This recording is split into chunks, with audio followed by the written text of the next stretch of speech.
Hello and welcome back to the Adventures in Marketing podcast. I'm so glad that you're here. My name is Gwen Montoya. I am your host. I'm a marketing strategist. My goal is to help you feel more confident when you do your marketing.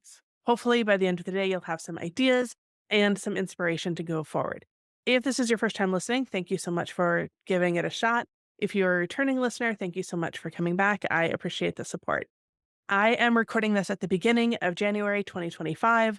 And the thing that I want to talk about is what the 2025 marketing trends might be. I haven't done a podcast episode like this before, so I think it's kind of a new thing to try, but there's so many things happening in marketing world and I want to share them with you and I want to put it all in one easy to digest form. So thank you for joining me. Let's get into it. Number one on my marketing trends for 2025 is going to be video. We know that video is popular. It's been popular for a long time. I have been watching it grow and watching it expand into all sorts of different areas over the past several years. Now, once TikTok took off, we saw that short form video became much more accessible. It became much more common. Then Reels copied it, and now LinkedIn is now incorporating video into its platform. So basically, it's hard to get away from video. So if you're a small business and you're not using video, this is a good year to start. For just a second, let's talk about why video works. Because if you are reluctant to do video, which I completely understand, it might help you see the benefits. If we can talk about why video seems to work for people. So, number one, it is immediate. It lets people see your facial expressions, it lets people hear the inflection in your voice in a way that copy just doesn't do. Now, copy definitely, like the written word, is not going away. That still has a role. But when it comes to your marketing, I think it's really important to think about how you can incorporate video into your marketing going forward. It's just such a great way to build a quick connection to really let people get a peek about who you are, how you like to work, and your personality in a way that is just hard to do in other mediums. So, if you are thinking about video, what should you be looking at? In 2025, obviously, YouTube is going to be a big player. If TikTok, when I'm recording this, we don't quite know if TikTok is going to be banned yet. If it is, if it isn't, I think the short form video is not going away. So rather than talking about a specific platform like TikTok or just Instagram, let's pull it back a little bit and look at the big picture of short form video. So if you're going to utilize short form video in your marketing, you want to be engaging. So think about how you can put the most engaging part of your video, something that's eye catching. We call it the hook, something that gets people to stay those extra couple of seconds. We want to really be thinking about that when you're doing short form video. It's also really important to know your audience because in short form video, whether that's 5 seconds or 30 seconds or a minute, most people probably aren't watching longer than that for short form video. How do you get the message that you want to get across in a way that is engaging to your audience, that catches their attention and makes them want to learn more about you? You have to understand what they're looking for, whether that's something that they want to learn, something that they want to be entertained by, something that kind of amuses them in one way or another. So really be clear about what your audience is looking for and also being able to deliver that in a really concise way. It's just a different medium than something like a longer form, like an actual YouTube video or like a podcast.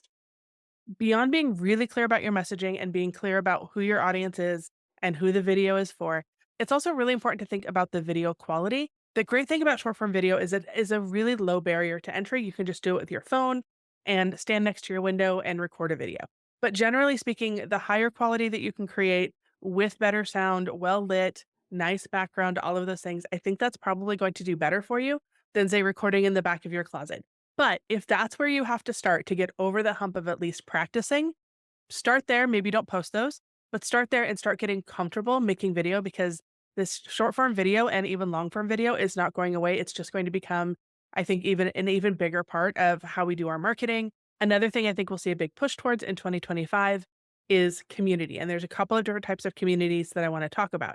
Now, there is a lot of noise out there in the world, but people are still looking for real connections. And I think as long as you are starting with that, thinking about how you can actually connect with your audience, connect with people who are interested in what you're saying, I think that that's a really good place to start. Obviously, we can think about social media and online communities. Social media is designed to be social. So if you are only showing up to post your content and then leaving, sometimes they call it posting and ghosting. You don't want to do that. You want to start conversations, respond to comments, ask questions, really get people talking. I think that that's going to be a really important thing going forward is that people don't want to feel like they're only passively watching you do something. They want to talk to you. And when it comes to small businesses, another piece of community is networking.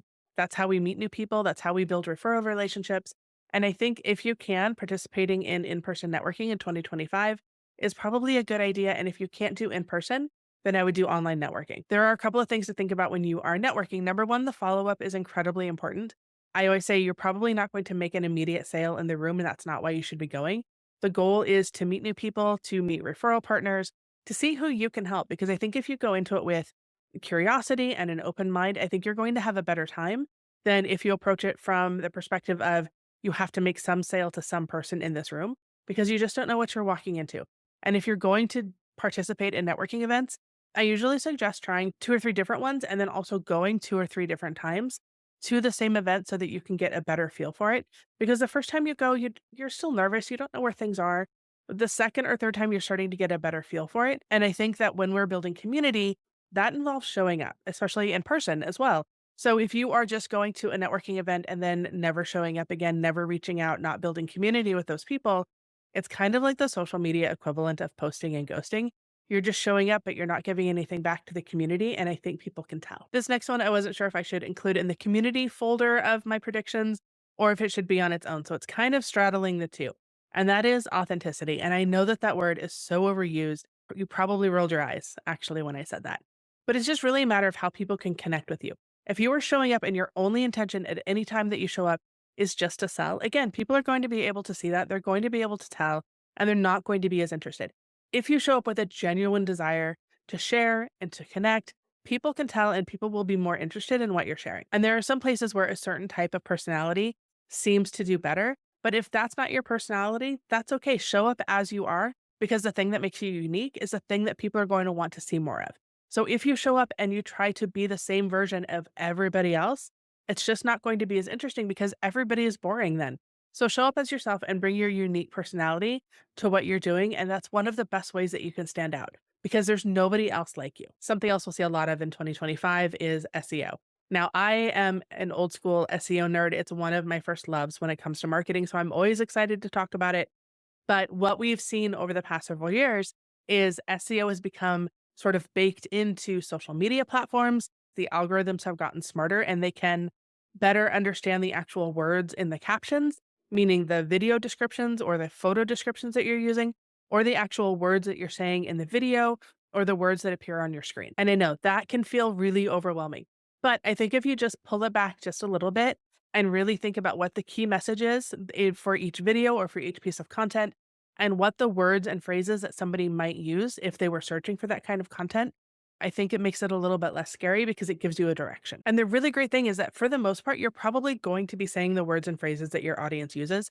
It might just take a little bit more intention to make sure that they are included in all of the places. But I bet if you really think about the topics that you talk about or what you share, you're probably already using some of those keywords anyway. This is just getting a little bit deeper and a little bit more intentional with it. And circling back to hashtags for just a second, I have heard some people say that hashtags might be being phased out completely on Instagram or they're just very much downplayed. I think that if you are looking at your analytics and you are seeing that when you use hashtags, you can see new people coming in, then keep using hashtags. On the other hand, if you're using hashtags, but it doesn't seem to be moving the needle as far as whether or not new people find you, whether or not people interact with you, then maybe phase those out for a couple of weeks and do a test and see if that changes your reach, if that changes your engagement. And then maybe put them back in and maybe try something else and see if that makes a difference. A lot of marketing really is just kind of trial and error, giving it a couple of weeks and then seeing what happens. Earlier, we talked about short form video content.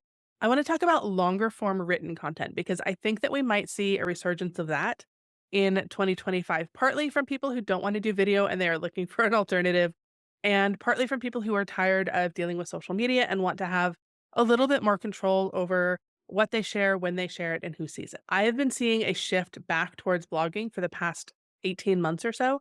And I think that that could continue into 2025. One of the things that I think kind of kicked that off again was Substack. And if you're not familiar with Substack, it is kind of like a blog crossed with an email list. It has its own app. You can just read everything on Substack from Substack creators if you want to. They've added some community features and some video features and some audio features. It's kind of a problem that all of social media has is that it kind of wants to be everything to everybody. But going back to focusing on the long form content, I think that Substack kind of gave people some inspiration and some encouragement to try long form writing. Maybe they felt kind of constricted by their email list. So we've seen lots of creators create Substacks for various reasons. If blogging is part of your goal, one of the things I would really encourage you to do is think about why you want to blog, what the goal of the blog is. If the goal of the blog is to bring you new customers or new clients and they've never heard of you before, that's probably going to be leaning into learning more about SEO, learning how to optimize your blog so that new people can find you. If, on the other hand, the reason that you want to start a blog is that you will have ideas to share, you just want to get them out of your head and you actually just enjoy the idea of writing, in that case, I probably wouldn't focus really heavily on SEO. I would probably more focus on just making sure that the blogs are well laid out and easy to read, and there's white space and lots of photos, and it's just a pleasant experience to be there. Since social media platforms are incredibly frustrating for a lot of business owners and a lot of creators, I think something else we'll see in addition to blogging, in addition to really focusing on building community, I think we're also going to see more people putting more effort into their email list, or at least I hope that we are, because an email list is an incredibly powerful tool. And unfortunately, a lot of business owners overlook email marketing. This is a combination of community building and having your own space. So something like your blog or your Substack or your email marketing, all of those are things that you control, and it makes them very different from social media. This next idea has been around for a while, but I think with the ongoing frustration of social media and algorithms and changes and all of those frustrations that happen, in addition to creating long form content that is free and available, I think we're going to see the rise of communities behind paywalls.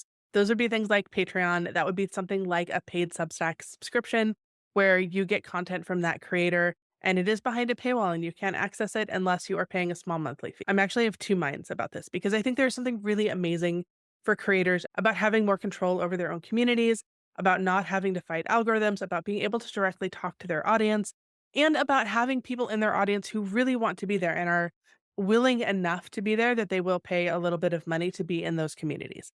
I think that deeper conversations can happen in those kinds of situations. On the other hand, we are beginning to live in a world where everything is a subscription, and I feel like that will only go so far and then that will collapse at some point. Is it going to be in 2025, or are we going to see a big rise in paid subscriptions and small amounts so that people can have access to the creators that they want to talk to?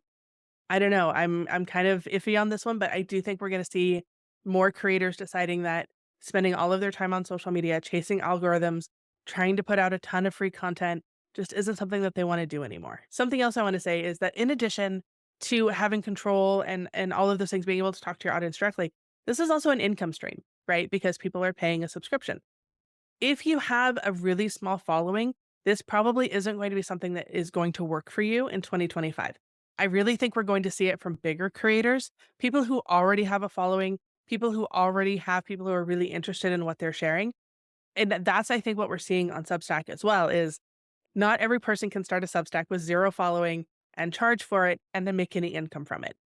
But if it is the right combination and the right size of the creator and the right audience and the right time, I think it's going to work really well for some people. Those are the 2025 trends and predictions that I have.